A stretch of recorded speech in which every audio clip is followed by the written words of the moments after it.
विधायक बन गए हो, क्या विजन रहेगा? विज़न का मैंने पहले घोषणा कर रखी है। मैंने जो विज़न के लिए जो घोषणा पत्र जारी किया था, जो संकल्प पत्र जारी किया था दादरी हल्के के लिए, वो 100% पूरे करूँगा। संकल्प पत्र में जो आपकी घोषणा है वादे शामिल हैं, उसमें प्राथमिकता किसको दी जाएगी? प्राथमिकता पहले तो सीवर की और पानी की समस्या की, जो शहर के अंदर सीवर की और पानी की व्यवस्था ख़राब हो रही है, उसके लिए मैं बहुत जल्द मुख्यमंत्री जी से टाइम मांग के और उच्च अधिकारियों को यहाँ दादरी में बुला के, जो चंडीगढ़ लेवल के अधिकारी हैं उनको दादरी में बुला के उनकी यहाँ के अधिकारियों के साथ मीटिंग करा के और फील्ड में ले जाके समस्या दिखाऊंगा। सीसीआई के लिए भी कोई प्रोजेक्ट है क्या आपके? सीसीआई के लिए सेंट्रल गवर्नमेंट से बात करेंगे। 15 नवंबर से सेशन शुरू है लोकसभा का, उस वक्त मैं केंद्रीय मंत्रियों से समय मांग के मिलूंगा और ये प्रोजेक्ट सिरे चढ़ाऊंगा।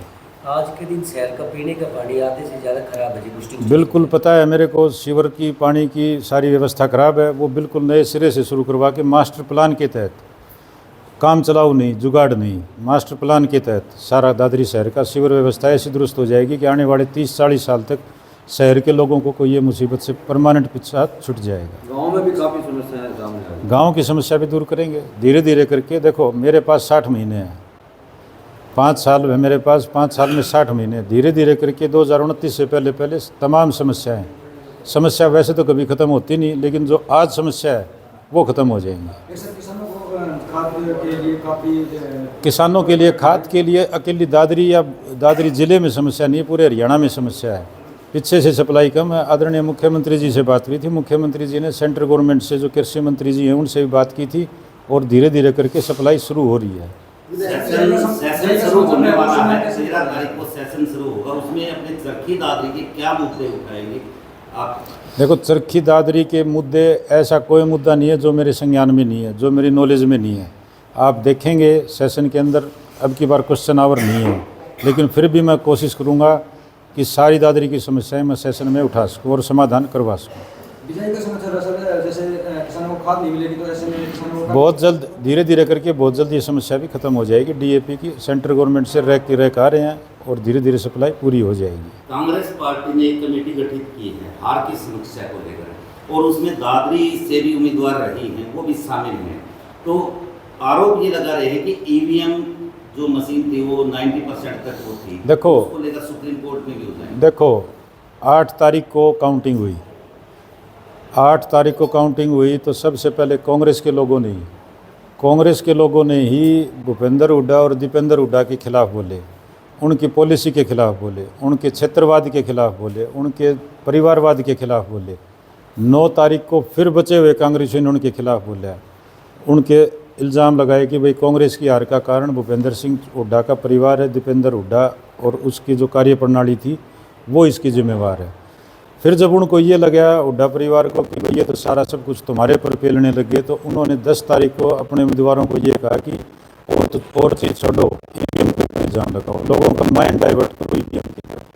आप सभी आदमी के रहने वाले हैं, आप शहर के रहने वाले हैं, आप गाँव के रहने वाले हैं, आप अपने बूथ से देख लीजिए कि किसी भी बूथ में अगर आपको ये लगता हो कि ये सिर्फ माइंड डाइवर्ट करने का प्रक्रिया है और कुछ नहीं। यानी वो कमेटी सिर्फ दिखावा मत। वो तो देखो कांग्रेस वाले जाने, मैं तो क्या कह सकता हूँ। मनीषा सावंत ने आप पर आरोप लगाया शराब और गुंडे लेकर, आपने सुना? नहीं, गुंडे तो मैं 2002 में नौकरी लगाया था। 2002 के बाद हमारा 5वां इलेक्शन है। आप लोग गवाह हैं, कोई भी बदमाश मेरे इलेक्शन में या मेरे पिताजी के इलेक्शन में वोट मांगने आया हो। और रही शराब और पैसे की बात, मैं आदरणीय मनीषा जी से आपके माध्यम से ये सवाल पूछना चाहता हूँ कि हमने 7 इलेक्शन लड़े हैं, 7 इलेक्शन में हमारे को तो इस दादरी हल्के में एक भी आदमी ऐसा नहीं मिला जो यूँ कहता हो कि मैं शराब पी के वोट दूंगा या पैसे लेके वोट दूंगा। मेरे को तो मिला नहीं, उनको मिला हो तो वो मेरे को बता दे, कम से कम मेरे को तो पता चल जाए कि दादरी हल्के के अंदर शराब और पैसे से वोट देने वाले लोग कितने हैं। हाल ही में उनका एक वीडियो सामने आया है जिसमें उन्होंने कहा है कि सुनील सांगवान जो जेलर थे उसका फायदा उठाते हुए उन्होंने कैदियों को फरलों के बाहर निकाल रखा है और वो कांग्रेस कार्यकर्ताओं पर हमला कर रहे हैं। फरलो कैसे मिलती है भाई? फरलो की प्रक्रिया है। फरलो किसी विधायक के कहने से नहीं मिलती, किसी मंत्री के कहने से नहीं मिलती। फरलो की एक प्रक्रिया है, एक्ट है, कानून है। ऐसे नहीं मिलती कि किसी के कहने से भी किसी को फरलो मिल जाएगी। विधायक आपका जो मैनिफेस्टो था उसमें था कि मेडिकल कॉलेज जो है उसकी लिंक 3 महीने के अंदर बिल्कुल बिल्कुल। काफी लंबे समय से पूर्व में विधायक रहे, वो भी ये काम करते रहे, लेकिन आज तक लोगों को की सुविधा नहीं। आप 3 महीने का टाइम दें, 3 महीने में तरक्की जाएगी, सारे काम होंगे। चुनाव प्रचार में लक्ष्मण रेखा एक अपना अहम मुद्दा था। दागी में सरेआम गोलियां चला दी जाती है और काफी लोगों के शिकार भी होते हैं। देखो, इसको लेके क्या जिस बात की आप कह रहे हो वो बूंद की बात कह रहे हो। आपके दैनिक अखबार ने, आपके एक प्रतिष्ठित अखबार ने जब उन लोगों को अरेस्ट किया, जो हमला हुआ, जिसको अरेस्ट किया, उन लोगों ने कहा कि हमारे शहर में पुरानी की खुद गई, इसमें गैरवार किया, बदमाशी का कोई रोल नहीं है। ये मैं नहीं कह रहा हूँ, ये आपका प्रतिष्ठित अखबार कह रहा है। इसके अलावा काफी घटनाएं शहर में होती रहती है। बिल्कुल, हर बदमाशी के ऊपर, हर क्राइम के ऊपर तुरंत एक्शन हुआ है और तुरंत अरेस्ट हुए हैं। एक भी आप ऐसा केस बता दीजिए जिसमें अरेस्ट ना हुई हो, चाहे वो छपार का हो, चाहे वो बूंद का हो, चाहे वो किसी भी क्षेत्र का हो। सरकारी अस्पताल की बात करते हैं, यहाँ जो सुविधा होनी चाहिए थी वो अब तक दिखाई नहीं दे रही। हालांकि मंत्री जी ने भी काफी बार मैंने दादरी के डीसी साहब को भी भेजा था वहाँ सरप्राइज, एसडीएम साहब को भी भेजा था और मैं खुद भी गया था। और सेशन के दौरान, आने वाले सेशन के दौरान या मैं मंत्री जी से मिलूंगा, बहन आरती राव से, और इस हॉस्पिटल को एक डिस्ट्रिक्ट लेवल का हॉस्पिटल आप बहुत जल्द देखेंगे। नेता प्रतिपक्ष कांग्रेस का अब तक नहीं बन पाया।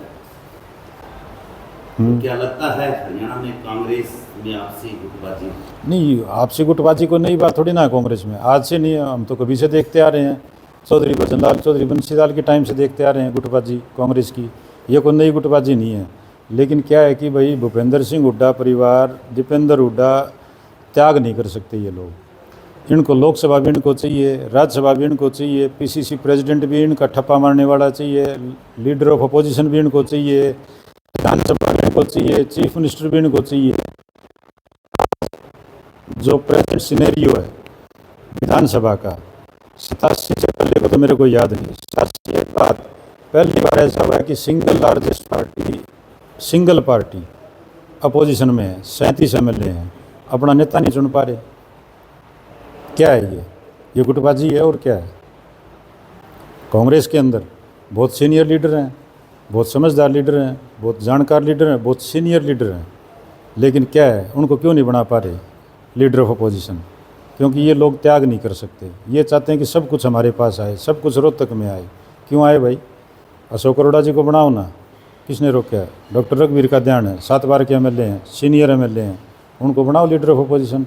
कांग्रेस में और बहुत सारे नेता हैं जिनको लीडर ऑफ अपोजिशन बनाने के लायक हैं, लेकिन ये लोग अपना स्टैंप बनाना चाहते हैं, खुद बनना चाहते हैं या अपनी स्टैंप बनाना चाहते हैं।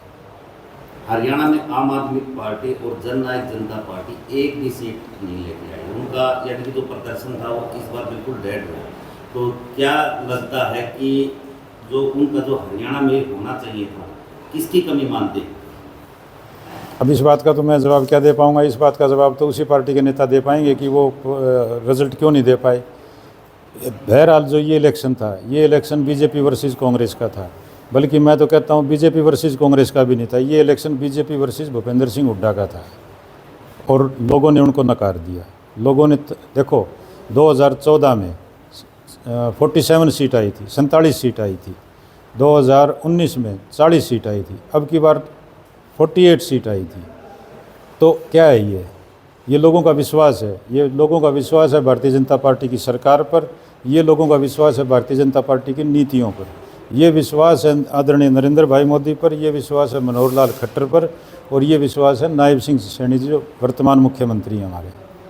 तो एक लहर थी, जबरदस्त लहर थी कांग्रेस की, कोई नहीं पाता था कि कांग्रेस की सरकार बनेगी, फिर भी उनका ये हाल है। क्या करें, जनता ने नकार दिए। क्या था? पिक एंड चूज पॉलिसी थी। आप पीछे देखेंगे 2019 में कांग्रेस ने कंडीशन लगाई 75+, 75 से ऊपर वालों को टिकट नहीं देंगे। मेरे पिताजी की टिकट कटी उस कंडीशन पे कि भाई 75+ उम्र हो ली। अब की बार क्यों नहीं लगाई भाई? 75+ अगर कंडीशन लगाते हैं तो परमानेंट कंडीशन रहनी चाहिए, क्योंकि उस टाइम कांग्रेस को या भूपेंद्र सिंह हुड्डा को शूट कर रही थी 75+ की। अब की बार वो शूट नहीं कर रही थी, इसलिए हटा दी। ये तो पिक एंड चूज़ की पॉलिसी होगी ना उनकी, कि उनको जिस इलेक्शन में उनको फ़ायदा दिख रहा है कि भाई अब की बार फ़ायदा है तो 75+ की कंडीशन हटा दो। अब की बार ये लग रहा है कि 75+ की कंडीशन लगाने में टिकट जिनकी कट रही है उनको कटने से उनको फ़ायदा होगा तो कंडीशन लगा दी। सर सर, रुझानों की बात करें तो कांग्रेस के रुझान दिखाई दे रहे थे। हाँ जी। रुझानों की बात करें तो कांग्रेस के रुझान दिखाई दे रहे थे, कांग्रेस की सरकार में दिखाई दे रही थी, जबकि जो सीटें अब आई है 2014 में एक तरफा लहर थी मोदी सरकार की, भाजपा सरकार की, उसमें भी इतनी सीटें भाजपा नहीं ले गई थी। तो क्या मानते हैं? हाँ, तो मैं क्या मानूँ, ये तो आप लोग देखो ना कि जनता कितना प्यार करती है भारतीय जनता पार्टी को कितना प्यार करती है, सरकार को कितना प्यार करती है। एक बटन से 25,000 नौकरी लगे, आप साथी सारे, आप एक भी बता दो कोई गलत नौकरी लगा तो सारे गरीब घरों के लगे, सारे इंटेलिजेंट बच्चे लगे। और मेरे पास आज तक कोई ये कहने नहीं आया कि भाई मेरा बच्चा क्यों नहीं लगा। सारे ये कहने हैं कि सरकार हमारे को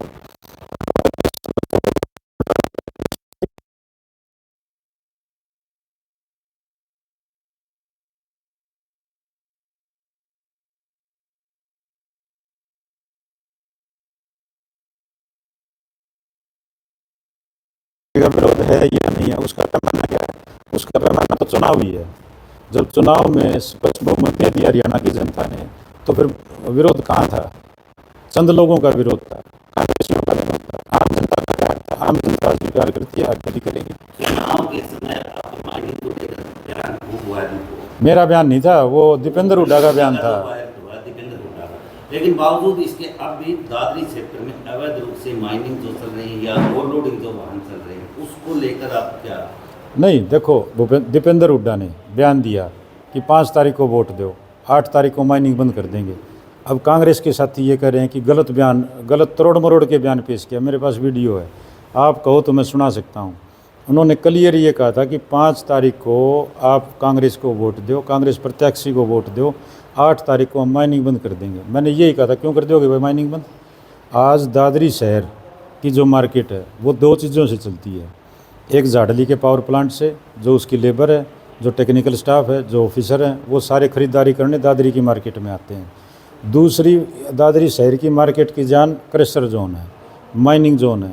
वहाँ हज़ारों की तादाद में लेबर है, टेक्निकल आदमी है, कोई ट्रैक्टर ले रहा है, कोई ढाबा खोल रहा है, कोई ऑटो स्पेयर की दुकान खोल रहा है, कोई किसी चीज़ की दुकान खोल रहा है। चैन सिस्टम है।